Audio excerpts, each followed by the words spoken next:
You're driven. You possess grand aspirations. You desire to achieve success, and ultimately, you wish to experience the existence you've always envisioned. However, there's an obstacle. You're indolent. You comprehend precisely what you ought to be executing, yet you refrain from doing it, resulting in feelings of remorse because deep down, you realize you're capable of more. This remorse accumulates over days, weeks, months, until it morphs into acceptance. Then the new year arrives, bringing with it the identical objectives from the previous year. You commence powerfully, fueled by motivation and a hint of delusion, but before you know it, delay creeps in, like that one relative who invariably appears uninvited. Your persistent delay evolves into a daily routine of idleness, and before you know it, you've labeled yourself as an idle individual. So how do we shatter this routine and escape from delay? Well, there are numerous videos on the internet, but the majority of them only address the symptoms, like erasing social media or eliminating distractions. While these may assist in the short term, they fail to address the genuine issue, the fundamental cause behind delay,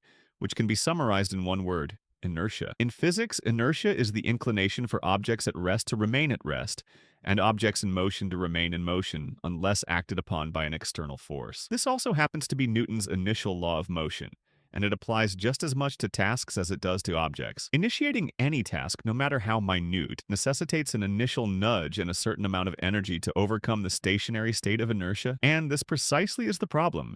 We make this initial nudge so immense and difficult in our minds that instead we simply evade the task entirely and divert ourselves with cheap, dopamine-inducing activities. So, to break delay, we need to break inertia, and there are two ways to do this. Commencing is the most challenging part, so make this as effortless as possible by lessening the stakes and taking the smallest step forward. For example, if you tell yourself, I need to sit down and complete my 5,000-word composition, the inertia is too potent, as the stakes are so high. But instead, if you tell yourself, I'm only going to write 50 words, the sensation of inertia is much lower, as now it's quite simple to begin without needing to rely on willpower or discipline. Another prevalent technique is the 2-minute rule. If you don't feel like doing the work, just tell yourself you'll do it for 2 minutes and then stop, should you desire to. For example, you don't feel like tidying your room, put on a tune, clean your room, and stop when the music ceases. The best part is, usually you'll continue longer than 2 minutes, or you'll end up writing more than 50 words. And this is because objects in motion remain in motion, meaning once we get started, we start gaining momentum,